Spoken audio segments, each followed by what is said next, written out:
पंचम अपनी गाड़ी उस जंगल की ओर भगाए जा रहे थे। उनकी पत्नी उनके साथ बैठी थी। जैसे कि वो हर बार अपने पति को कहती थी। कुछ समय बाद वो बात को दोहराए जा रही थी कि मुझे तो आज भी लगता है कि वो आपका वहम है। लेकिन पंचम इस बात पर अडिग थे कि ऐसा हो ही नहीं सकता।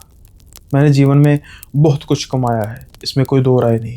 लेकिन अगर मेरे जीवन में एक रिक्त स्थान है तो बस उस जगह का। कई बार तो आप आ चुके हो, लेकिन आपको क्या कुछ मिला? नहीं ना। तो फिर इस बार आपको कैसे लगता है कि मिल जाएगा? पंचम कहते हैं, आखिरी बार बस। इनकी पत्नी खुश होकर कहती है, वादा करते हो? पंचम कहते हैं, हाँ वादा, आखिरी बार। इससे पहले कि वो उस जंगल में जाते, उससे एक पहले छोटा सा एक कस्बा या शहर आता है जो कि काफ़ी पिछड़ा हुआ था। आज से कई साल बल्कि कई दशक पहले जब पंचम आए थे तब भी उसका ऐसा ही हाल था। पंचम देखते हैं उस झोंपड़ी नुमा घर को जहाँ पर कभी पंचम कुछ समय के लिए रुके थे। ठीक वैसी ही तो थी।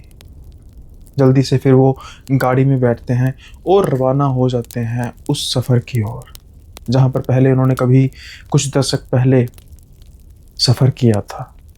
उन्हें नहीं पता था कि ये रास्ते उन्हें किस तरफ लेकर जा रहे हैं, किस मुसीबत में डाल रहे हैं। दिन का समय था, इनका यही टारगेट था कि दिन ढलने से पहले इनकी वापसी हो जानी चाहिए। उस हिसाब से ये चले थे। उबड़ खाबड़ रास्तों को चीरती हुई गाड़ी आखिर में उसी जगह पर पहुंचती है। लेकिन इतना कुछ मैंने कह दिया, आप सोच रहे होंगे कि किस्सा कब शुरू होगा। चलिए ऐसा करते हैं, पहले हम किस्से को ही शुरू करते हैं, क्योंकि पंचम की ये आखिरी विजिट है। हो सकता है कि कभी पंचम जिंदगी में दोबारा ना वापस आए। इससे पहले जानना जरूरी है कि पंचम पागलों की तरह बार बार उसी जंगल के रास्ते पे क्यों आता है और उसी खास स्थान में क्यों जाता है। उसकी उम्र बीतने को हो चुकी है, बच्चे बड़े हो चुके हैं, शादी हो चुकी है, सेटल हो चुके हैं। अपनी बूढ़ी पत्नी को भी वो परेशान हो रहा है, खुद भी परेशान कर रहा है। किस्सा आज से कुछ दशक पहले शुरू होता है। पंचम बाकी बच्चों की तरह उस बेचारे का बचपन था नहीं, क्योंकि बड़ी छोटी उम्र में उसके माता पिता चल बसे। अब उसके ताया जी थे जो उसके लिए सब कुछ थे, लेकिन शायद वो ताया जी के लिए सब कुछ नहीं था। अब ताया जी की छत्रछाया में रहने की वजह से उसको वो सहूलतें तो मिली नहीं। मैं ये नहीं कह रहा कि भाई हर एक के साथ ऐसा होता है, लेकिन प्यार होना ज़रूरी है। शायद ताया जी अपने भतीजे से प्यार करते नहीं थे, वो बस समझते थे उसे एक चीज़, एक वस्तु जिससे काम लिया जा सकता है और बदले में उसे थोड़ा बहुत खाना दिया जा सकता है। पंचम का मन पढ़ने में बहुत लगता था। जैसे जैसे उसकी उम्र बढ़ती गई उसको इस बात का एहसास जरूर होता गया कि उसके ताया जी उसको पढ़ाएंगे नहीं। फिर वो 10वीं पास करता है। उसके बाद बड़ी मुश्किल से तरले मिन्नतें करने के बाद उसके ताया जी ये मानते हैं कि ठीक है, तुझे मैं +2 तक पढ़ा दूंगा। लेकिन उसके बाद नहीं। ताया जी की करियाना की दुकान थी। जैसा ही पंचम आता स्कूल से तो उसके बाद फिर वो दुकान पर काम करने चला जाता, रात के समय में घर का काम भी करता। दूसरे शब्दों में वो ताया जी के लिए भतीजा नहीं बल्कि ताया जी के लिए एक बंधुआ मजदूर था, बिना तनख्वाह वाला। बदले में मिलते थे उसको सिर्फ खाने के लिए कुछ निवाले, बस इसके अलावा कुछ नहीं। लेकिन पंचम होशियार था। उसको काफ़ी समय पहले ये पता लग चुका था कि उसके और उसके सपनों के बीच में ताया जी हमेशा रहेंगे। लेकिन वो जाए तो जाए कहाँ पे? उसके पास कोई दूसरा आसरा था नहीं। इसलिए वो काफ़ी समय से एक काम कर रहा था जो कि सभ्य समाज में गलत कहा जा सकता है, लेकिन शायद अगर हम पंचम के पर्सपेक्टिव से देखें तो वो गलत नहीं कहा जा सकता, या गलत होने के बावजूद हो सकता है कि उसकी माफ़ी भी हो। पंचम को जैसे मैंने कहा कि उसको पैसे तो मिलते नहीं थे, भाई बस रहने के लिए छत मिल जाए और खाने के लिए कुछ रोटी मिल जाए, यही पंचम के लिए लग्जरी थी। इसलिए पंचम चाहता था कि वो आफ्टर +2 भी पढ़े। ये बात जब वो 7th के आसपास था, उसके दिमाग में आ चुकी थी बात कि बहुत घिस-पिट कर वो ज़्यादा से ज़्यादा +2 तक ही पढ़ेगा। इसके बाद फिर वो पढ़ नहीं पाएगा आगे, इसलिए फिर वो 7वीं 8वीं कक्षा से ही एक काम शुरू कर देता है। वो हर रोज़ बहुत छोटी-छोटी रकम अपने जो ताया जी की दुकान है वहाँ से चोरी करता था।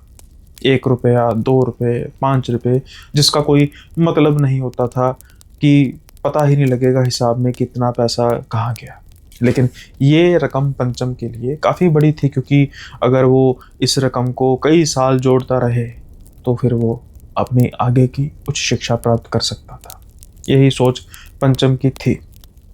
जब +2 होती है तो उसके ताया जी साफ इनकार कर देते हैं और कहते हैं कि भाई अब तो फुल टाइम, सुबह उठ, घर की सफाई कर, सारा घर मुझे साफ चाहिए, फिर 10-11 बजे दुकान पर आ, दुकान पर काम कर, उसके बाद रात को 11 बजे घर वापस आ, जो भी बर्तन वगैरह साफ करो, और सुबह अगले दिन फिर वही दिनचर्या। यही जिंदगी उसके ताया के द्वारा पंचम को दिखाई जा रही थी, लेकिन पंचम को पहले से ही पता था कि उसके साथ यही होगा, इसलिए वो तैयार था। अब वो घर छोड़ देता है, घर से निकल जाता है काफ़ी पैसों के साथ। इतने पैसे थे कि वो किसी दूसरे शहर में जाकर ना सिर्फ पढ़ाई कर पाएगा, बल्कि एक किराए का मकान लेकर भी रह पाएगा और बचे कुछ समय में अपनी बाकी की पढ़ाई के लिए कुछ आजीविका भी कमा पाएगा। इसलिए फिर वो वहाँ से भाग जाता है और आ जाता है तेलंगाना के एक शहर में। अब इसलिए इतनी दूर आता है क्योंकि जो उसके ताया जी का यानी कि इनका घर था वो कोलकाता के पास एक शहर है वहाँ था, तो ये बहुत दूर था। और बात जैसे मैंने कहा है कई दशकों पुरानी है, तो उस समय मोबाइल का नामो निशान नहीं था और इतने दूर संचार के साधन नहीं थे, इतनी फास्ट कम्युनिकेशन थी नहीं कि उसको ढूंढा जा सके। और वैसे भी उसके ताया जी की नज़र में पंचम तो सिर्फ भागा था, उन्हें नहीं पता था कि वो इतने बरसों से जो पैसे जोड़ रहा है वो भी उनके साथ है। शायद उनको अब कोई ज़्यादा फर्क पड़ने भी नहीं वाला था कि पंचम अब है या नहीं। अब समय बीतना शुरू हो जाता है। पंचम अपनी ग्रेजुएशन करनी शुरू कर देता है। अच्छा था, लायक था, होशियार था, लेकिन फिर भी जो काम करना पड़ता था उसको ओवर टाइम करने पड़ते थे, उसकी वजह से उसके जो मार्क्स थे कोई बहुत ज़्यादा अच्छे नहीं थे, लेकिन 100 थे, एवरेज मार्क्स थे उसके। जब उसकी ग्रेजुएशन कंप्लीट होती है तो फिर उसके बाद अब वो एक अच्छी नौकरी की तलाश करने लगता है। छोटे मोटे काम तो वो कर रहा था, लेकिन अब वो अपनी शिक्षा को जस्टिफाई करना चाहता है, इसलिए वो बस देखता रहता था कि भाई कहीं उसको अच्छी ऑफिशियल जॉब मिल जाए, कुछ मिल जाए, लेकिन कहीं पर भी कुछ ऐसा मिल नहीं रहा था। 1 साल बीत जाता है, 2 साल बीत जाते हैं, ग्रेजुएशन के बाद कुछ साल बीत जाते हैं, लेकिन पंचम वहीं का वहीं खड़ा हुआ था जहाँ वो कुछ साल पहले अपने ताया जी के घर को छोड़कर आया था। इसलिए अब निराशा, सिर्फ और सिर्फ निराशा थी उसके पास। उसको लग रहा था कि उसने अपना सारा बचपन गरीबी में बिताया। उसके ताया जी ने उसके हाथ में 1 पैसा तक नहीं रखा। उसके ताया जी के बच्चे उसके सामने खेलते थे, अच्छे अच्छे कपड़े पहनते थे और काफ़ी अच्छे अच्छे खाने खाते थे, खिलौनों से खेलते थे, लेकिन वो सिर्फ इन चीज़ों को देख सकता था, इन चीज़ों का उपयोग नहीं कर सकता था। और क्या अब भी उसके साथ ऐसा होगा? आज से कुछ वर्ष बाद हो सकता है कि उसकी शादी हो, उसके बाद उसके बच्चे होंगे, क्या उन सब का भी यही हाल होगा? ये बात पंचम को सताती रहती थी। लेकिन एक बार फिर उसकी किस्मत करवट बदलती है। पंचम उठता है सुबह सुबह, उसके घर में एक पर्चा पड़ा हुआ था, घर के बाहर एक पर्चा पड़ा हुआ था, और वो देखता है कि आसपास भी कुछ पर्चे पड़े हैं ठीक वैसे ही रंग के। वहाँ लिखा था कि एक बेहतरीन नौकरी की तलाश में है तो इस फला फला नंबर पर फ़ोन कीजिए। अब जैसे ही पंचम आसपास देखता है कि ये सिर्फ मेरे घर के आगे नहीं, काफ़ी जगह पर बिखरा पड़ा है, यानी कि और भी कई लोग इस नौकरी के लिए फ़ोन करेंगे। वो जल्दी से भागता है एसटीडी, फ़ोन लगाता है लेकिन फ़ोन वेटिंग में आ रहा होता है, जो इस बात का सबूत था कि शायद पंकज लेट हो रहा है, क्योंकि हो सकता है कि कुछ और कैंडिडेट से बात हो रही हो। अब पंकज का एक काम ही रह गया था। पंकज ने छुट्टियां ली कि भाई मैं तो पीसीओ के पास ही बैठ जाऊंगा। एक एक घंटे बाद, दो दो घंटे बाद जब भी वो पीसीओ के पास जाता तो नंबर वेटिंग में ही आता। पंकज पंचम परेशान हो चुका था। अब वो बस उम्मीद छोड़ चुका था कि भाई बड़ी मुश्किल से एक ही उम्मीद मिली, पता नहीं कैसी नौकरी है, ये तो बात की बात है, लेकिन कम से कम कुछ कुछ कुछ तो पता होता, कुछ उम्मीद तो नजर आती। लेकिन एक बार फिर से उसकी किस्मत करवट बदलती है। पंचम ना उम्मीदी के साथ फ़ोन लगाता है, लेकिन उसकी ना उम्मीदी उम्मीदी में बदलती है। रिंग जानी शुरू हो जाती है और आवाज़ आती है एक बुजुर्ग इंसान की। काफ़ी भारी आवाज़। जी कहिए, क्यों फ़ोन किया आपने? तो पंचम कुछ डरते हुए कहता है कि सर मैंने वो आपका इश्तिहार देखा था, तो वो नौकरी के लिए मैंने अप्लाई किया था। ओके, तो आपकी शिक्षा क्या है? अब ये सारा अपना बायोडाटा देते हैं, जो भी इनकी शिक्षा थी। वो कहता है कि आ, कहाँ पर रहते हैं? तो ये सारा इन्होंने बताया कि मैं यहाँ पे रहता हूँ। वो कहते हैं कि नहीं, फिर काम नहीं बन पाएगा। तो ये हड़बड़ा के कहते हैं, नहीं नहीं सर, क्या हुआ क्या हुआ? जहाँ पर तुम रहते हो वो तो जगह काफ़ी दूर है जहाँ पर नौकरी करनी है। तो झट से पंचम कहते हैं, सर मैं यहाँ पर परमानेंट नहीं रहता, मैं तो यहाँ पर रेंट पे रहता हूँ। आप जहाँ कहेंगे मैं वहाँ पर रुकने के लिए तैयार हूँ। सच कह रहे हो? जी जी सर जी, मेरा तो अपना घर भी नहीं है, मेरा तो रेंट पे घर है। तो ठीक है, फिर मुझे अपना एड्रेस बताओ। कल सुबह तुम्हारे एड्रेस पर एक गाड़ी आएगी और जो ड्राइवर होगा वो तुम्हें बताएगा कि ऐसे ऐसे तुमने अप्लाई किया है, उसके साथ बैठकर आ जाना।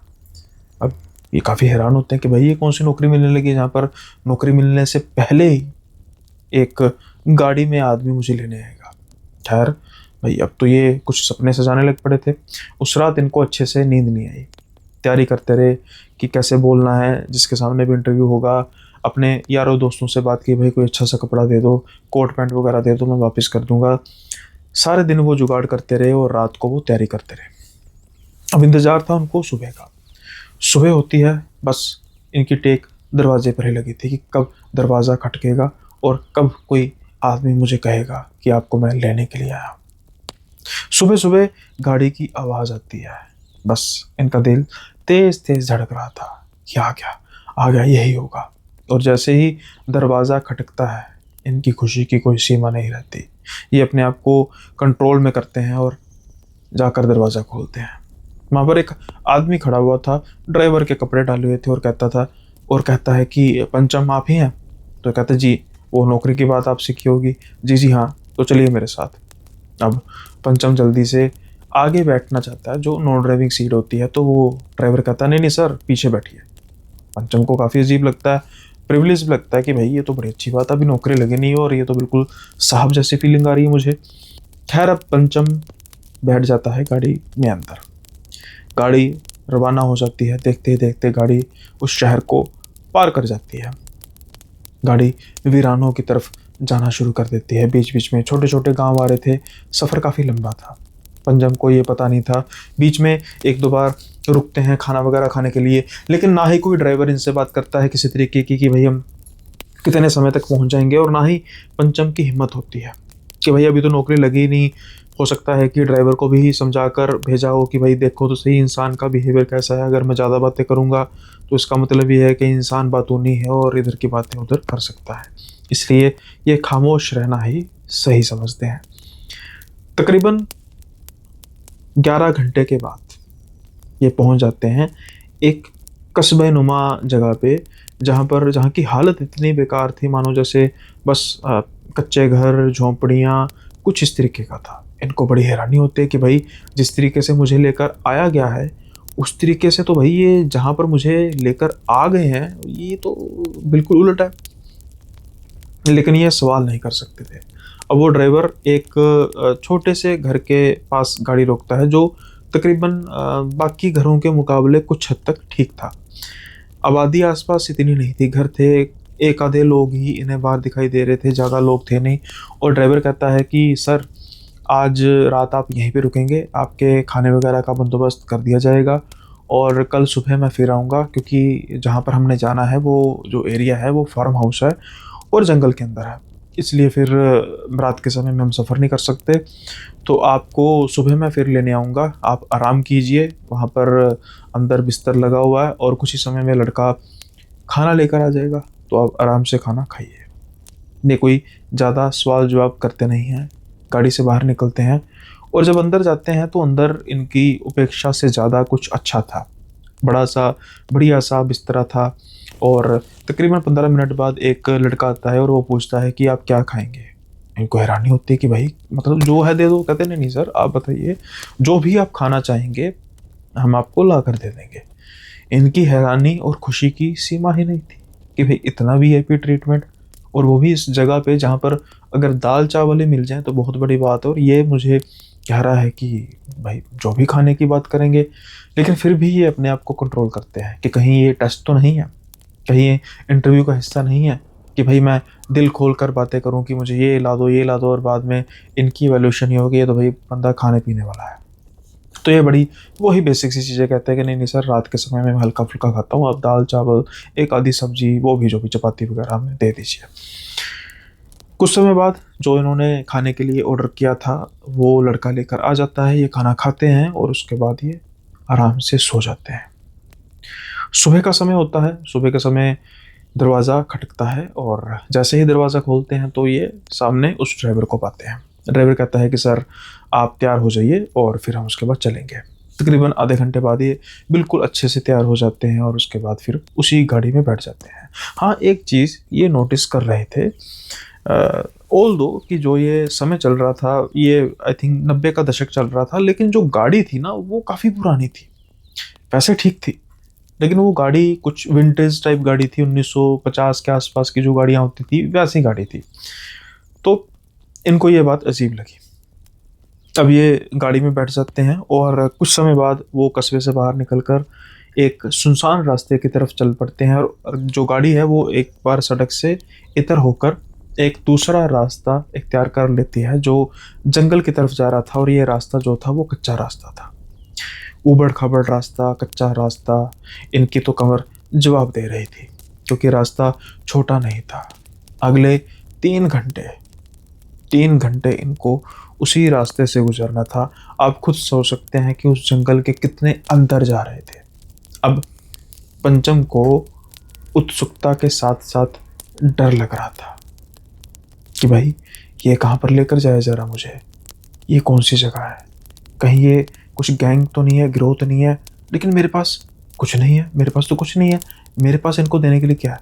अरे किडनी तो है, अगर उन्होंने मुझे मारकर मेरी किडनी निकाल दी, जब मार ही देंगे तो फिर क्या हो जाएगा। लेकिन नहीं, जिंदा रहते अगर एक किडनी निकाल दी फिर मैं क्या करूँगा। काफ़ी सवाल इनके मन में आ रहे थे, लेकिन ये फिर भी कुछ भी कहने से बच रहे थे। इनको अपनी किस्मत पर विश्वास बिल्कुल भी नहीं आ रहा था कि ये इस इतनी कंफर्ट में कैसे पहुंच गया है। अभी कल तक तो ये एक बड़ी ओड जॉब कर रहे थे जहां पर मालिक बोलता कम था, गाली ज़्यादा निकालता था, लेकिन मसला पापी पेट का था, वो भी तो पालना था। आज एक ही दिन में इनका इस तरीके से ट्रीटमेंट किया जा रहा है जैसे ये मानो कोई वीआईपी हो। कैसे कैसे हो सकता है? खैर, अब वो 3 घंटे का सफ़र ख़त्म हो जाता है और जंगल को चीरते हुए, बड़े बड़े पेड़ों को चीरते हुए एक खाली जगह आती है, बहुत बड़ी खाली जगह। दूर से उन्हें गुंबद दिखाई दे रहे थे किसी इमारत के। जैसे जैसे वो पास आते जा रहे थे वैसे वैसे इनको दृश्य बिल्कुल साफ नज़र आ रहा था। एक इमारत, बहुत बड़ी इमारत, मानो जैसे महल ही हो, वो भी कोई आज का नहीं, कई दशकों पुराना, कई सदियों पुराना देखने में लग रहा था। बहुत बड़ा गेट, और जैसे ही वो ड्राइवर पहुंचता है वो खुद उतरता है, गेट को खोलता है। इनको कुछ अजीब तो लगता है कि इतना बड़ा महल और एक भी सिक्योरिटी गार्ड नहीं, ना जाने क्या बात है, लेकिन अभी ये कुछ पूछ नहीं सकते थे। अब गाड़ी अंदर जाती है और ये देखते हैं कि आसपास हरियाली, गार्डन, स्विमिंग पूल, हर एक सुविधा, और कुछ गाड़ियां भी लगी हुई थी। अब ये जो गाड़ी थी वो उस महलनुमा इमारत के मेन डोर, जो जहाँ से एंट्री अंदर की तरफ होती थी, वहाँ पर गाड़ी रुकती है और ड्राइवर बोलता है कि सर आप अंदर जाकर बैठिए, वहाँ पर जिनसे आपकी इंटरव्यू होनी है वो आपको मिल जाएंगे, और उसके बाद फिर जो उनका हुक्म होगा वैसा ही हम करेंगे। अभी मैं गाड़ी को पार्क करने के लिए जा रहा हूँ। ये कहते हैं ठीक है सर। ये गाड़ी से उतरते हैं और अंदर की तरफ रवाना हो जाते हैं। जब ये अंदर जा रहे थे तो शायद इनको अपने आप पर शर्म आ रही थी, क्योंकि जो इनके कपड़े थे, हालांकि इन्होंने बड़ी मेहनत से अपने दोस्तों के साथ बात करके अच्छे से अच्छा कपड़ा ढाला था, लेकिन उस महल की शान शौकत के सामने ये बिल्कुल फीके पड़ रहे थे। अब इनके मन में संशय तो आ चुका था कि भाई मेरी बात नहीं बनेगी, पता नहीं ये किस काम के लिए मुझे रखेंगे, शायद क्लर्क रखना होगा, शायद कुछ मैनेजर का काम होगा, लेकिन ना ही मेरी ऐसी कोई शक्ल है जो इस महल में रहने लायक है, और ना ही मेरी कोई ऐसी वेशभूषा है। पता नहीं मैं भाई क्यों आ गया। अगर ये नौकरी मुझे ना मिली तो मैं बहुत बदकिस्मत हूँगा। हाय रे किस्मत, इतनी पास आकर मैं रह जाऊंगा सिर्फ अपनी वेशभूषा को लेकर। अब ये एक सोफे के पास जाते हैं। अचानक इनके कानों में एक भारी सी आवाज आती है, बैठिए, आप ही का इंतजार था।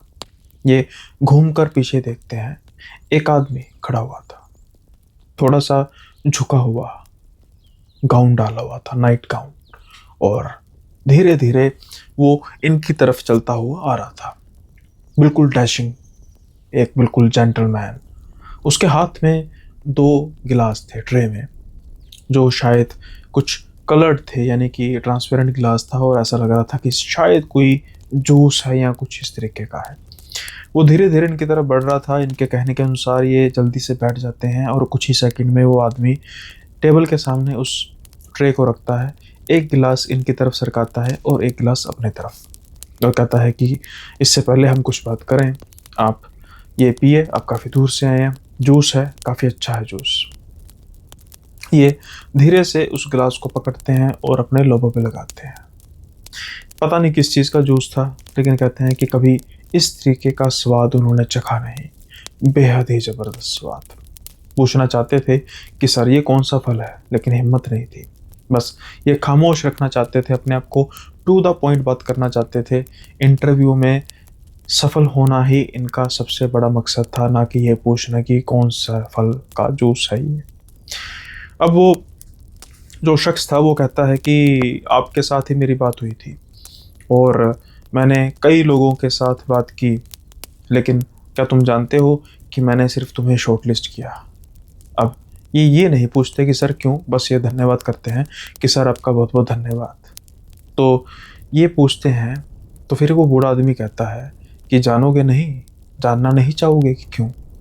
तो ये धीरे धीरे कहते हैं कि सर जी बिल्कुल, क्योंकि हमें बातों से पता लग जाता है कि कोई इंसान कितना ज़रूरतमंद है। तुम कितने ज़रूरतमंद हो हमें पता है। ये थोड़ी सी स्माइल पास करते हैं और कहते हैं कि धन्यवाद सर। अब वो जो बूढ़ा था वो धीरे धीरे बात करना शुरू करता है कि काम कुछ ज़्यादा नहीं है, बहुत कम है काम। तुम समझो कि ये सारा महल, ये सारे गार्डन, ये सारी प्रॉपर्टी बहुत बड़ी प्रॉपर्टी है। अब इस प्रॉपर्टी में सिर्फ एक कंडीशन है जो तुम्हें पूरी करनी पड़ेगी अगर तुम्हें नौकरी चाहिए तो वो कहते हैं कि सर बताइए। तुम्हें यहाँ पर रहना पड़ेगा और साल में एक बार छुट्टी मिला करेगी। जाओ 10-15 दिन अपने शहर में जाओ, उसके बाद वापस आओ। ये कहते हैं कि सर ठीक है। ना ना, ठीक का मतलब ये नहीं, अभी पूरा तो सुन लो। तुम्हारी शादी हो जाती है, बच्चे हो जाते हैं, वो यहाँ पर नहीं रह पाएंगे। यानी कुल मिला के तुम समझो कि सिर्फ 10-12 दिन तुम कहाँ पे रुकोगे, अपने घर पे रुकोगे, और उसके बाद फिर वापसी। ये तनिक भी नहीं सोचते कि शादी जब होगी तब देखा जाएगा, इस अपॉर्चुनिटी को तो ग्रैब करें। वो कहता है कि ठीक है सर, बस थोड़ा सा तनख्वाह। तो बूढ़ा उठता है, वो कहता है तनख्वाह की बात भी कर लेते हैं, ज़रा कुछ रेस्ट तो कर लो। अब इनको लगता है कि मैं इस बात का क्या जवाब दूं, कहाँ रेस्ट करूं। अब जैसे ही वो बूढ़ा आदमी बात करता है, इनका सर थोड़ा सा भारी होने लग पड़ता है और बूढ़ा कहता है कोई बात नहीं, इस सोफे पर आराम से सेटल हो जाओ, फिर मैं कुछ समय बाद आता हूँ। अब ये सोफे पर टेक लगाकर बैठते हैं और कुछ ही सेकंड्स में अचानक से इनकी आंख लग जाती है। इनको तो पता भी नहीं लगता, शायद थकावट थी इसकी वजह से। लेकिन कुछ समय बाद जब इनकी आंख खुलती है तो वो बूढ़ा इंसान इनके सामने बैठा हुआ था। इनकी तरफ देखकर मुस्कुरा रहा था, कह रहा था, हो गई नींद पूरी बरखुरदार? ये कहते हैं, जी जी सर, चलो अब काम और तनख्वाह दोनों की बात कर लेते हैं। ये उठते हैं और वो बूढ़ा इंसान इनको कहता है कि फॉलो मी। अब ये उसको फॉलो करना शुरू कर देते हैं। जब जहाँ से इन्होंने एंटर किया था वो तो एंट्रेंस थी, अब ये महल के दूसरी तरफ जा रहे थे जहाँ पर एग्जिट थी। जैसे ही एग्जिट की तरफ देखते हैं तो वो देखते हैं कि पीछे बाग लगे हुए थे, काफ़ी फलदार पेड़ थे, तकरीबन तकरीबन सारे ही फलदार पेड़ थे। कुछ अमरूद के थे, कुछ संतरों के थे, कुछ सेब के थे, कुछ इस तरीके के अलग अलग फलों के पेड़ लगे हुए थे। शायद यहाँ पर ऑर्गेनिक फूड ज़्यादा लोग पसंद करते होंगे, लेकिन लोग अभी तक तो मैंने सिर्फ 2 लोगों को ही तो देखा है, इस ड्राइवर को और एक इस बूढ़े को। तीसरा तो कोई नज़र ही नहीं आ रहा, कोई नौकर चाकर कुछ नज़र नहीं आ रहा। यहाँ तक इतना बड़ा पैलेस होने के बावजूद ये खुद मुझे पानी पिला रहा था, जूस पिला रहा था। अभी ये कुछ ऑब्जर्व ही कर रहे थे और उस बूढ़े के पीछे पीछे जाते जा रहे थे। बड़े ही मनमोहना दृश्य था। दूर से पहाड़ नज़र आ रहे थे, बड़े बड़े पेड़, और उस बड़े बड़े पेड़ों और पहाड़ों के बीचों बीच ये सारी प्रॉपर्टी थी, सपाट जगह पे, सुंदर, बेहद सुंदर, मानो जैसे स्वर्ग में आ गए हैं। अब जैसे जैसे ये आगे बढ़ते जा रहे थे वैसे वैसे अब इनका सामना सच्चाई से होने वाला था, क्योंकि जिस जगह पर इनको लेकर जाया जा रहा था वहाँ तो यही लग रहा था कि भाई मुझे तो सिर्फ और सिर्फ बागबानी नज़र आ रही है, क्या मैं माली का काम करूँगा या क्या यहाँ फिर कुछ आगे जाकर कुछ ऑफिस है, कुछ चीज़ है, पता लग जाएगी। अब कुछ देर तक ये चलते रहते हैं और फिर एक छोटा सा गेट आता है, छोटी सी बाउंड्री आती है। जैसे ही उस बाउंड्री को, उस गेट को खोलते हैं वो बूढ़ा और आगे इनको फॉलो करने के लिए कहता है, देखता है कि आगे थी कब्रें, क्रॉस के निशान बड़े बड़े बने हुए थे और कब्रें बनी हुई थी। लेकिन वो कब्रें इतनी खूबसूरती से बनाई गई थी, उन पर लाइट्स लगी हुई थी, वो छोटे छोटे गार्डन टाइप कुछ बागवानी की हुई थी, लेकिन थी कब्रें। वो कुल मिला के कुछ 50 के आसपास कब्रें होंगी जो इनके हिसाब से थी। अब ये देख के थोड़ा सा तो डर जाते हैं। वक्त हो चला था शाम का, और शाम के समय में जंगल के बीचों बीच एक कब्रिस्तान। हालांकि वो बूढ़ा इनके साथ तो था, लेकिन डर तो लगना लाजमी था। अब वो बूढ़ा उस कब्रिस्तान के बीचों बीच खड़े होकर कहता है कि ये है तुम्हारा काम।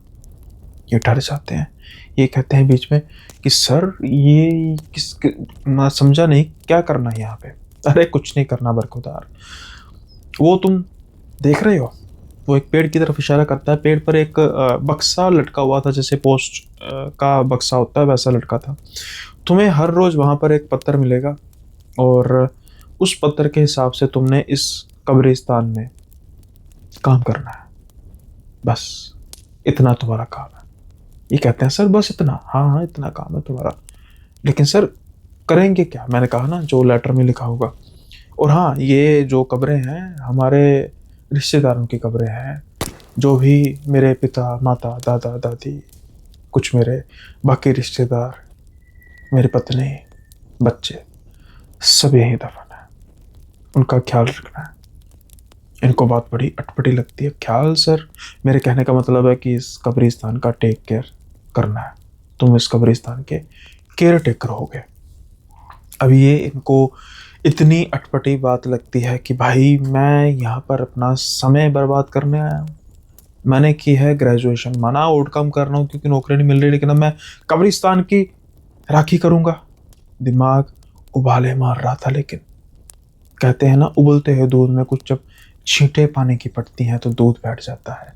ऐसे ही जो लफ्ज़ अब वो बूढ़ा आदमी कहता है वो भी इनके साथ ऐसा ही हाल होता है। झट से कहता है 50,000 तनख्वाह होगी तुम्हारी महीने की, रहना खाना पीना सब यहीं पर। जल्दी से वो अपनी जेब से एक चाबी निकालता है, उसके आगे रखता है गाड़ी का नंबर बोलता है ये गाड़ी तुम्हारी है। जब भी तुम फ्री होगे दिन के समय में, आसपास छोटे मोटे कस्बे हैं, घूमो जितना घूम सकते हो, लेकिन शाम होते ही यहाँ पर आ जाना है।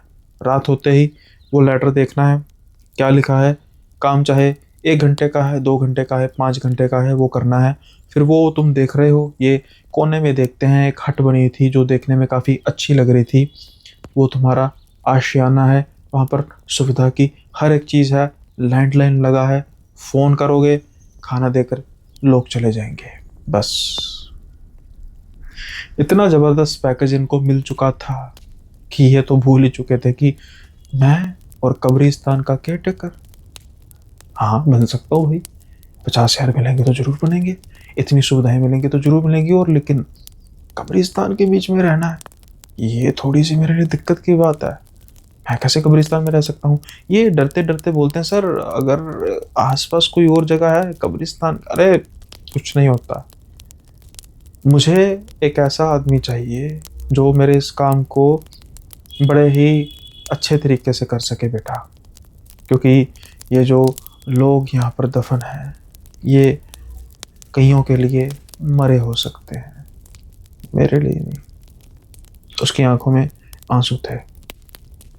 बस शायद इनको ये लग रहा था कि इमोशनल आदमी है भाई, इनके शायद परिवार के तकरीबन तकरीबन सभी लोग जा चुके हैं, और अब उनकी उनकी इवन डेड बॉडी से भी, उनकी कब्रों से भी इसका अटैचमेंट है, और इतना पैसा तो उसके पास बेशुमार लग रहा है। गाड़ियों की चकाचौंध, इतना बड़ा महल, जंगल के बीचों बीच प्रॉपर्टी, खानदानी रईस, कहीं कोई राजा की वंश हो सकती है इसकी, हो सकता है शायद। अब ये सोचते हैं कि ठीक है सर, तो फिर कहते हैं चलो महल में कॉन्ट्रैक्ट साइन करो। अब ये महल में जाते हैं, कॉन्ट्रैक्ट साइन करते हैं, और जब ये गाड़ी देखते हैं तो आंखें खुली की खुली रह जाती हैं। गाड़ी देखने में काफ़ी खूबसूरत थी, नई गाड़ी, वो भी इनको मिली थी। बहुत खुश हो गई है। अब ये खुश थे। अब उस समय तो इन्होंने कहा था कि आज आप रात इसी महल में रुको, आपकी नौकरी कल से शुरू होगी, और पास का जो कस्बा है वो जहाँ से तुम आए हो, और इसके अलावा यहाँ पर ऐसा कुछ खास तौर पर है नहीं, तो चाहे तो वहाँ पर तुम दिन के समय में घूम कर आ सकते हो, लेकिन हाँ एक बात का ध्यान रखना है, उससे आगे नहीं। अगर तुम शाम को ना आए तो हम तुम्हारे घर तक आ सकते हैं, कॉन्ट्रैक्ट तुमने साइन किया है, कानूनी पचेड़ों में फंस जाओगे। तो ये कहते हैं भाई मैं क्यों करूँगा, मैं क्यों फंसूंगा, ये तो काम ही बड़ा अच्छा है। उस दिन ये बड़े खुश रहते हैं। अब नौकरी इनकी पक्की हो चुकी थी, और साथ के साथ ही इनको 25,000 रुपये एडवांस भी दे दिया जाता है कैश।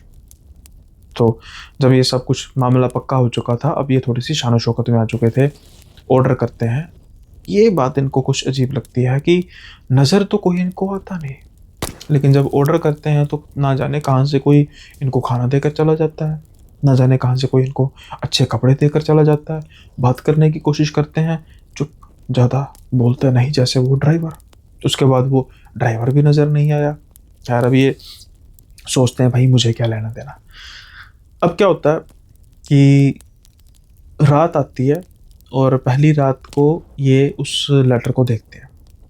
जब लेटर को खोल कर देखते हैं तो वहाँ पर लिखा होता है कि कुछ आगे जाकर दाएं मुड़ना है, तुम्हें एक वहाँ पर बकेट मिलेगी, उस बकेट में कुछ थैलियाँ हैं, उनको खोलना नहीं है। वो सारी थैलियाँ थोड़ी थोड़ी कब्र के पास मिट्टी को खोदकर उसमें हर एक कब्र के पास एक थैली को दबा देना है, बस इसके अलावा कुछ नहीं। ये सोचते हैं कि भाई ये क्या चीज़ है, ये तो कोई काम हुआ। अब रात के समय में कब्र के पास मैं खुदाई करूँगा, ये डर वाली चीज़ थी। लेकिन ये उस बकेट को पकड़ते हैं। भारी थी बकेट, पता नहीं उस थैलियों में क्या था, लेकिन ये पहली कब्र के पास जाते हैं। डर काफ़ी लग रहा होता है। खुरचा लेकर खुरचते हैं, उसमें थैली को डालकर फिर मिट्टी को ठीक वैसे कर देते हैं जैसे पहले थी। फिर दूसरी, तीसरी, चौथी, पाँचवीं, छठी, सातवीं, जैसे जैसे ये उस कब्रों की गिनती को बढ़ाते जा रहे थे, इनका डर कम होता जा रहा था। जब ये 50वीं कब्र कंप्लीट कर लेते हैं, उसके बाद वो बकेट भी खाली हो जाती है और इनका काम भी ख़त्म हो जाता है। क्योंकि साफ तौर पर कहा था कि जितना उस लेटर में लिखा है सिर्फ उतना ही काम करना है, ना उससे ज़्यादा ना उससे कम। अब ये थक जाते हैं कि भाई झुक कर फिर वो मिट्टी खोदना फिर रखना, और कमर दर्द होने लग पड़ती है। ये अब उस हट में जाते हैं और सो जाते हैं। किसी तरीके का कुछ इनको आभास नहीं होता, बल्कि जो कब्रिस्तान का माहौल था वो बड़ा ही एक अजीब सा, मतलब अच्छा बुरे नेगेटिव वे में नहीं, बड़े पॉजिटिव वे में था। लाइट जैसे मैंने कहा लगी थी, लड़ियाँ टाइप लगी थी क्रॉस पर, क्रिश्चियन थे शायद, और उसकी वजह से ना एक जैसे फेस्टिवल जैसा लग रहा था कि कोई फेस्टिवल, कोई मेला लगा हुआ है इस तरीके से, लेकिन था मुर्दों का। अब अगले दिन ये उठते हैं। अगले दिन जब ये उठते हैं तो इनको अपने आप में थोड़ी सी कमजोरी महसूस होती है। कमजोरी कैसे? जैसे रात के समय में थकान तो थी इनको, लेकिन इनको जैसे लग रहा था कि जैसे इनकी जान थोड़ी सी कम हुई है। शायद यहाँ पर पहले दिन इन्होंने रहे हैं, उसकी वजह से हो सकता है, कुछ भी हो सकता है, XYZ रीज़न। अब क्या होता है कि अगले दिन फिर ये लेटर देखते हैं। अब धीरे धीरे छोटे मोटे और काम थे, जैसे सफाई करनी है, लेकिन उसमें एक बात जरूर रहती थी, कोई ना कोई फल, कोई ना कोई सब्जी कच्ची खाने वाली, कुछ ऐसी चीज़ें होती थी जो कब्र में हर रोज़ ज़रूर गाड़नी होती थी। अब उसके बाद ये भी कभी नहीं देखते थे कि उसका होता क्या है, और जैसे बागवानी है उसका लिखा है कि उसको इतना काटना है, ऐसे करना है, तो ये धीरे धीरे करते जा रहे थे। अब क्या होता है कि एक दिन ये प्रोग्राम बनाते हैं कि भाई मैं शहर में घूम कर आता हूँ। अब ये उस रास्ते को पकड़ लेते हैं, लेकिन अचानक से ये एक गलत टर्न लेते हैं और एक दूसरे कच्चे रास्ते की तरफ ले जाते हैं। कुछ देर तक आगे जाने के बाद इनको एक, कह सकते हैं शहर नहीं, एक बड़ी सी कॉलोनी है, एक बड़ा सा टाउन नज़र आता है, जो बहुत ही ज़्यादा लग्जरियस था। A1 घर बने हुए थे, शानदार घर बने हुए थे, साफ चमचमाती सड़कें थी, और वहाँ के जो लोग थे ऐसा लग रहा था कि मानो जैसे रोबोट है। गाड़ी कोई नहीं थी, दुकान कोई नहीं थी, सिर्फ घर ही घर थे, और कुछ लोग जो बेंच पर बैठे थे, बस वो जैसे इनको देख ही नहीं रहे, या ये शायद डर के बात भी नहीं कर रहे थे, क्योंकि उनके पहरावे से ऐसा महसूस हो रहा था कि वो बड़े अमीर लोग हैं। ये दूर से उस शहर को निहारते और कहते हैं कि ये बड़ी अजीब सी दुनिया है। मुझे तो कहा गया था कि एक ही मेन शहर जो पास में पड़ता है, कस्बा है, जो वो ही टूटा फूटा था, लेकिन यहाँ पर तो भाई अलग ही दुनिया बसी हुई है। शायद ना बताना चाहते हूँ, चलो मैं गलत रास्ते पर आ गया, लेकिन मैं किसी को बताता नहीं। अब ये गाड़ी को मोड़ कर चले जाते हैं, और फिर वो दूसरे शहर में दोबारा जाते हैं, और उसके बाद ये ना एक समझदारी करते हैं, शायद जो इनके बाद काम आने वाली थी। वो समझदारी ये थी कि ये अब रास्ते को अच्छे तरीके से नाप रहे थे, अपने दिमाग में उसको बसा रहे थे, उस मैप को भी, इस जगह पर ये पेड़ आएगा, ऐसा निशान आएगा, ऐसा निशान आएगा, इस तरीके से आएगा, ताकि मैं दोबारा से भूल ना सकूं। अब इनको वापसी पर शाम हो जाती है, और गाड़ी को ये पार्क करते हैं और इंतज़ार करते हैं अब उस लेटर का। होता क्या है कि अब जैसे कोई फल था, पहले क्या था कि जब भी ये फल वगैरह को कोई उस जगह पे गाड़ते थे, तो जैसे मानिए 50 कब्रें हैं तो 55 फल होते थे, 60 फल होते थे, 52 फल होते थे। और क्या होता था कि ये ना बीच बीच में कोई जब ख़त्म हो जाता था काम, तो फिर फल को खा लेते थे। अब क्या होता है कि आज जब ये आए तो कुछ लेट हो चुके थे, तो जब ये अपनी हट में जाने लगते हैं उससे पहले देखते हैं कि एक लेटर है, खोल के देखते हैं कि एक लेटर है। तो मैं देखता हूँ कि भाई क्या लिखा है इस पे, पहले काम ही ख़त्म कर लेते हैं। तो आज था कि वहाँ पर एक बकेट है जहाँ पर अमरूद का फल है, और इन्हें वही फल को जल्दी से उसमें करना है। अब क्या होता है कि भूख लगने की वजह से, भूख लगी है, कहते चल मैं पहले एक फल खा लेता हूँ। अब ये एक फल खा लेते हैं पहले, क्योंकि इनको पता था कि हर बार ज़्यादा ही फल होते हैं। फिर उसके बाद ये अब धीरे धीरे उस जगह पे, कब्र पे उसको दफनाना शुरू कर देते हैं, लेकिन जैसे ही 50वीं कब्र पे आते हैं फल ख़त्म हो जाता है। यानी कि आज पूरे पूरे फल थे। ये घबरा जाते हैं, इनको लगता है कि भाई अब क्या होगा, लेकिन मुझे कौन सा कोई देख रहा है, आसपास देखते हैं कोई है तो नहीं, इसलिए ये जल्दी से ज़रा खोदते हैं उसको फिर मतलब दोबारा कर देते हैं, ताकि इनकेस वो साहब आके देखेंगे कि कुछ खुदा हुआ तो लगेगा कि हाँ भाई बंदे ने काम किया। अब ये थके हुए थे, जाते हैं ऑर्डर करते हैं, कुछ समय बाद खाना आता है। फल वगैरह वैसे पड़े रहते थे, नॉर्मल फल पड़े रहते थे। होता क्या है कि रात के समय में अचानक से ऐसा महसूस होता है कि कुछ ज़मीन हिली है। इनको ऐसा लगता है कि भूकंप आया। ये एकदम से हिलते हैं, देखते हैं क्या हुआ, भूकंप आया था क्या? नहीं नहीं नहीं, मेरा वहम होगा, मैं थक गया हूँ यार, आज गाड़ी चलाई है, गाड़ी हिलती डुलती गई है, जैसे मैंने क्या रास्ता उसकी वजह से होगा। ये फिर सोने की कोशिश करते हैं, लेकिन ऐसा लग रहा था जैसे ज़मीन से कोई निकलने की कोशिश कर रहा है। ये फिर कुछ समय बाद उठते हैं, लेकिन जैसे ही अब ये देखते हैं तो अचानक से इनकी आंखें खुली की खुली रह जाती हैं। एक आदमी इनके सामने खड़ा हुआ था, जैसे जिंदा लाश हो। उसके कपड़ों पर मिट्टी लगी हुई थी, कुछ नहीं कहता। इनके बिल्कुल बेड के पास फलों का एक टोकरा पड़ा हुआ था और वहाँ पर एक अमरूद पड़ा था। बस ऐसे अमरूद को पकड़ता है और वापस चला जाता है। ये डर के मारे कांपे जा रहे थे, अपनी आंखों को मले जा रहे थे कि भाई जो मैं देख रहा हूँ क्या वो सच है या महज एक इत्तेफाक, ये सपना तो नहीं है। अपने आप को चूंटी काट रहे थे, लेकिन नहीं, कुछ नहीं था, वो सच था। अब ये अपने आप को एक कंबल में लपेटते हैं और सोते हैं। हालांकि उसके बाद कुछ नहीं हुआ। अब क्या होता है कि अगले दिन ये उठते हैं, इनकी तबीयत ख़राब थी। ये अब प्रोसेस करने की कोशिश कर रहे थे कि भाई ये क्या क्या क्या है, सच में कोई सपना था क्या है। अब किसी से बात भी क्या करते, कोई बात करने वाला था नहीं। होता क्या है कि शाम आते आते इनको बुखार थोड़ी तेज़ हो जाता है और इनकी आंख लग जाती है। अब जब ये आंख खोलते हैं एक आवाज़ के साथ, जैसे मानो कोई इनका दरवाज़ा खटखटा रहा था। जैसे ये घड़ी देखते हैं, अरे भाई, अरे 2 बज गए रात के, ओ मैं आज का काम नहीं कर सका। अरे कहीं मालिक तो नहीं वही दरवाज़ा खटखटा रहे होंगे। अगर दरवाज़ा वो खटखटा रहे हैं तो मैं तो गया नौकरी से, दिक्कत होगी भाई, बहुत दिक्कत होगी।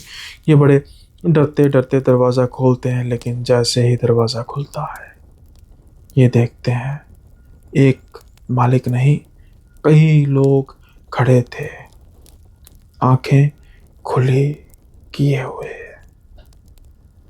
मिट्टी उनके कपड़ों पे लगी हुई थी। कईयों का जो वेशभूषा थी वो लग रहा था कि जैसे आज के ज़माने है, कईयों की लग रही थी कई साल पहले जैसे लोग कपड़े डालते थे। वो मुर्दा थे उन कब्रों के।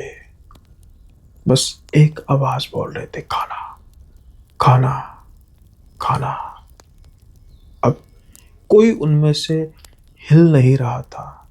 ये डर चुके थे। पहले ये सोचते हैं कि मौत इनके सामने खड़ी है, मुर्दे इनके सामने खड़े हैं, मुझे पक्का मार देंगे। लेकिन थोड़ी सी हिम्मत करते हैं, ये बिल्कुल साइड से निकलते हैं, उस लेटर को खोलते हैं। वहाँ पर जो आज का फल था, जल्दी से ये उस कब्रों में रखना शुरू करते हैं। ध्यान दिए जा रहे थे लोगों की तरफ, लेकिन एक बात की गौर कर रहे थे।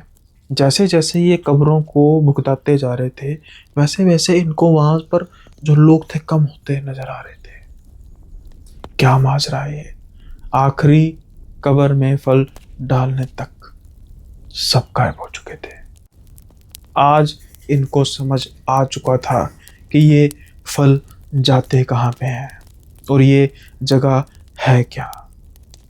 ये है मुर्दों का कब्रिस्तान। वो तो सबका होता है, लेकिन वो मुर्दे जिनको रोज खाना चाहिए और अगर खाना नहीं मिलेगा तो वो जिंदा होंगे, और शायद उस आदमी को भी ये परेशान करते हैं। और वो बूढ़ा आदमी, उसके बस के तो है नहीं कि वो हर रोज इनको कब्रों में जाकर खाना खिला सके। उसको एक ऐसा आदमी चाहिए, जवान पढ़ा लिखा आदमी चाहिए जो ये काम कर सके पैसों के लालच में। और वो कोई और नहीं थे, वो पंचम हो सकते थे। अब ये सारी रात डर के निकालते हैं। सुबह ये गाड़ी पकड़ते हैं, क्योंकि इनके दिमाग में कुछ चल रहा था। क्या चल रहा था अभी पता लगेगा। ये गाड़ी उस शहर की ओर नहीं लेकर जाते जो जिस शहर से ये आए थे, जहाँ पर एक रात रुके थे। ये गाड़ी आज फिर उस शहर में भगाते हैं जहाँ पर इन्हें बहुत साफ सुथरा लग्जरियस घरों का एक कॉलोनी या टाउन मिला था।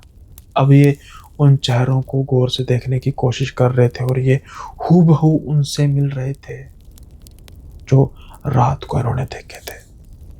अब इनको क्लियर हो चुका था कि इस जगह पर सिर्फ और सिर्फ कुछ ही लोग जो हैं जिंदा हैं, जिनमें वो मालिक हो सकता है और उसका एक ड्राइवर या एक बावर्ची, बाकी सब मुर्दा है।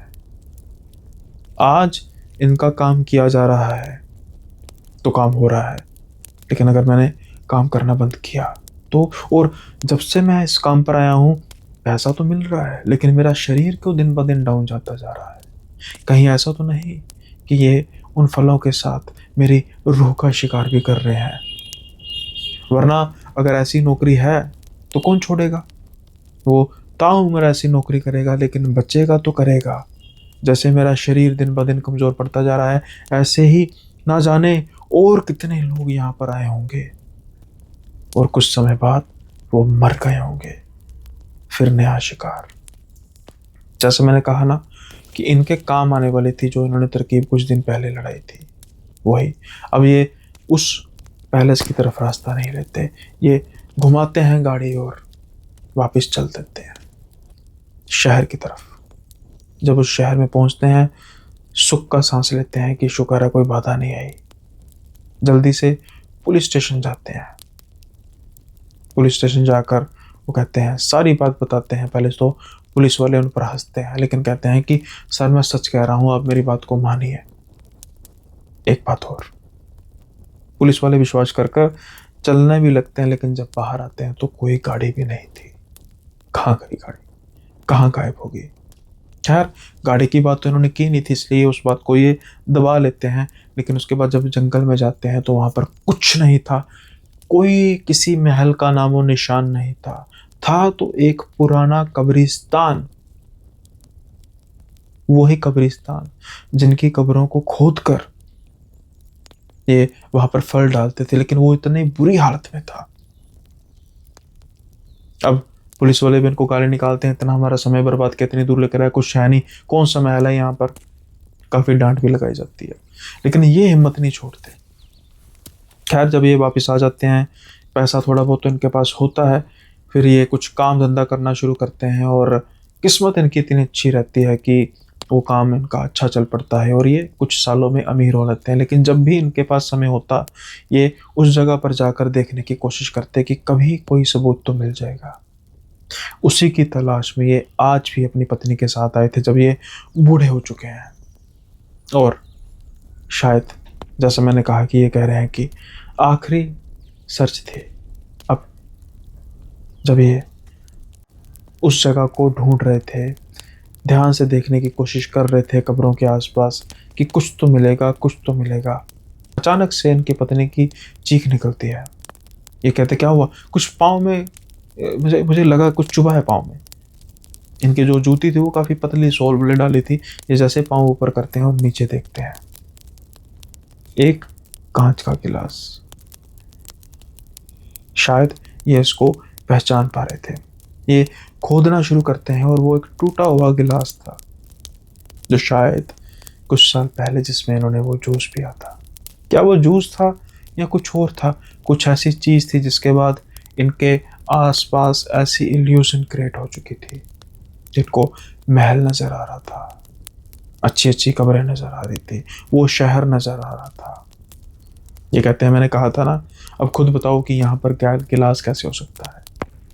वो गिलास शायद इस बात का सबूत था, निशानी था कि यहाँ पर कुछ तो था, कभी रहा होगा। ऐसे ही ये वहम नहीं कर रहे थे। इनका वहाँ पर आखिरी विजिट था लेकिन शायद इनका मकसद पूरा हो चुका था, अब इनको दोबारा आने की ज़रूरत नहीं थी। और पंचम गाड़ी पर बैठते हैं, वापस आ जाते हैं। उसके बाद वो कभी वहाँ पर नहीं गए। इन समय के दौरान उन्होंने काफ़ी पता करने की कोशिश की थी कि ये जो कब्रें हैं किसकी कब्रें हैं। पता लगा था कि जब क्रिश्चियंस थे, उनकी यहाँ पर कब्रें थी। हो सकता है कि कहीं कहीं कैंपिंग कुम्पिंग करने आए हों, कुछ हादसा हुआ हो तो यहीं पर इनकी कब्रें बना दी गई हों, इसलिए इनकी हालात ऐसे हैं। ज़्यादा कुछ पता नहीं लग सका, लेकिन उस जंगल की खास लोकेशन इनको कैसे पता थी? ज़ाहिरी तौर पर जो इनके साथ हुआ वो लोगों के लिए झूठ हो सकता है, पुलिस के लिए झूठ हो सकता है, इनकी पत्नी के लिए झूठ हो सकता है, लेकिन इनके लिए तो नहीं था। ये बात साफ थी। उम्मीद है किस्सा आपको बेहद पसंद आया होगा। पसंद आया है लाइक शेयर सब्सक्राइब जरूर कीजिए। आज आखिर में बोला है, और साथ के साथ ही बेल आइकन को प्रेस कर दीजिएगा, हाइप जरूर दीजिएगा। आज कमेंट ऑफ द डे नहीं बोलूँगा क्योंकि काफ़ी लंबा हो चुका है एपिसोड, और यहीं पर समाप्त करते हैं आज का एपिसोड। और जल्दी ही मिलेंगे आपसे अगले एपिसोड में।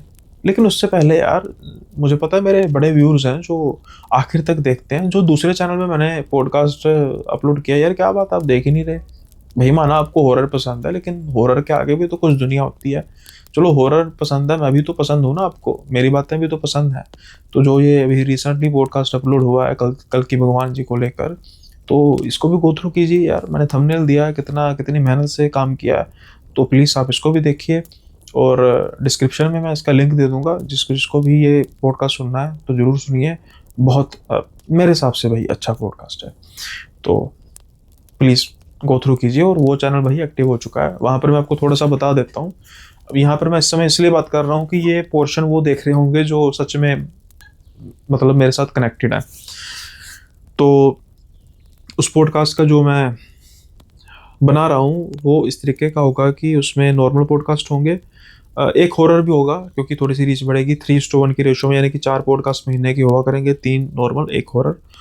और कोशिश अभी कर रहा हूँ उस पर, शायद थोड़ा सा टाइम लगे, हो सकता है काम शुरू भी कर दूँ। उसमें 4 एपिसोड्स होंगे, थ्रिल, क्राइम और सस्पेंस की कुछ स्टोरीज।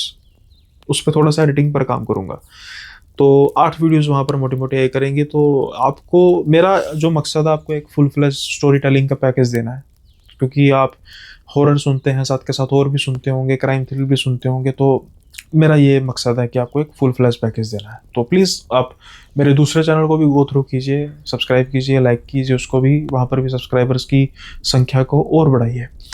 इसी के साथ आज के एपिसोड को यहीं पर ख़त्म करते हैं। जल्दी मिलेंगे अगले एपिसोड में नए किस्सों के साथ। तब तक के लिए भाई अपना ख्याल रखिएगा।